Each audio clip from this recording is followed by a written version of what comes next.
गोड्डा से बीजेपी के सांसद निशिकांत दुबे ने देवघर के महेशमारा हाल्ट के शिलान्यास कार्यक्रम में बड़ा बयान दिया। उन्होंने कहा कि 2025 के बाद पाकिस्तान नाम का देश दुनिया के नक्शे से खत्म हो जाएगा और उसके 4 टुकड़े हो जाएंगे। कार्यक्रम में उपस्थित लोगों को संबोधित करते हुए सांसद निशिकांत दुबे ने पहलगाम आतंकी हमले को लेकर पाकिस्तान पर जमकर हमला बोला। सांसद दुबे ने कहा कि पाकिस्तान द्वारा कब्जाए गए कश्मीर को भारत वापस लेगा और पाकिस्तान का विखंडन होकर 4 नए देश बनेंगे। उन्होंने कहा कि पहला देश बलूचिस्तान, दूसरा पख्तूनिस्तान, तीसरा पंजाब और चौथा सिंध बनेगा। जम्मू कश्मीर में आतंकवादी हमले के बाद भारत सरकार ने पाकिस्तानी नागरिकों को देश छोड़ने का आदेश दिया था। अटारी वाघा बॉर्डर से बड़ी संख्या में पाकिस्तानी वापस गए, जबकि कई भारतीय भी पाकिस्तान से लौटे। सरकार ने 27 अप्रैल की समय सीमा तय की थी, जिसके बाद अवैध रूप से रहने वालों पर कार्रवाई होगी। चीफ ऑफ जनरल स्टाफ यानी कि CDS जनरल अनिल चौहान ने रविवार को केंद्रीय रक्षा मंत्री राजनाथ सिंह के आवास पर पहुंचकर उनसे मुलाकात की है। यह बैठक 22 अप्रैल को हुए घातक आतंकी हमले के जवाब में बुलाई गई थी। पहलगाम हमले के बाद 23 अप्रैल से राष्ट्रीय जांच एजेंसी यानी NIA की टीमों ने सबूतों की तलाश तेज कर दी है।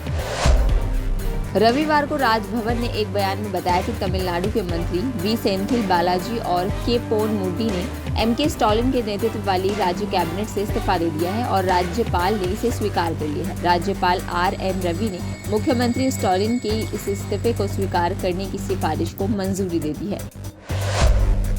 सपा सांसद रामजी लाल सुमन को रविवार को गभाना क्षेत्र में राणा सांगा पर की गई विवादित टिप्पणी के विरोध का सामना करना पड़ा। कड़ी सेना और क्षत्रिय समाज के लोगों ने उनके काफिले पर टायर फेंके और काले झंडे दिखाए। पुलिस ने रामजी लाल सुमन के काफिले को आधा किलोमीटर आगे टोल पर रोक लिया और पुलिस सुरक्षा में वापस आगरा के लिए रवाना कर दिया। दिल्ली बीजेपी अध्यक्ष वीरेंद्र सचदेवा की सुरक्षा बढ़ाई गई है। 2 दिन पहले उनको अनजान नंबर से कॉल आई थी, जिसको लेकर उन्होंने पुलिस में शिकायत दी। शिकायत पर संज्ञान लेते हुए दिल्ली पुलिस ने उनकी सुरक्षा बढ़ा दी है। अब उनकी सुरक्षा में 8 से 10 पुलिसकर्मी एक समय में रहेंगे। हालांकि इससे पहले भी दिल्ली भाजपा प्रदेश अध्यक्ष को धमकी भरे कॉल्स आ चुके हैं।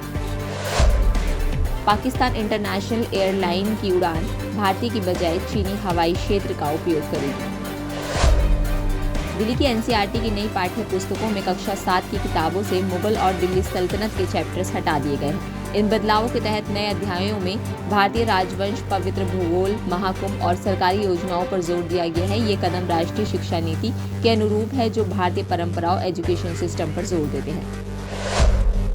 आम आदमी पार्टी की राष्ट्रीय मुख्य प्रवक्ता प्रियंका कक्कड़ ने रविवार को दिल्ली सरकार पर निशाना साधा है। उन्होंने दावा किया है कि दिल्ली सरकार ने बिना किसी वैकल्पिक व्यवस्था के 2000 बसों को सड़कों से कम कर दिया है। इससे दिल्ली वालों को तपती गर्मी में घंटों बस स्टैंड पर वेटिंग करनी होती है। अरविंद केजरीवाल की सरकार ने बहुत मेहनत से DTC में 7500 से ज्यादा बसें चलाई थी। SI भर्ती परीक्षा के रद्द की मांग को लेकर जयपुर के शहीद स्मारक पर RLP के सुप्रीमो हनुमान बेनीवाल के नेतृत्व में दूसरे दिन धरना दिया जा रहा है। वहीं राजस्थान युवा शक्ति एकीकृत महासंघ के प्रदेशाध्यक्ष मनोज मीणा भी छात्रों के साथ डटे हुए हैं। आंदोलन की शुरुआत सांसद हनुमान बेनीवाल के कार्यकर्ताओं के साथ जालूपुरा से शहीद स्मारक तक पैदल मार्च निकालने के साथ हुई। इसी तरह देश दुनिया की और तमाम जानकारी के लिए आप बने द फ्रीडम न्यूज के साथ।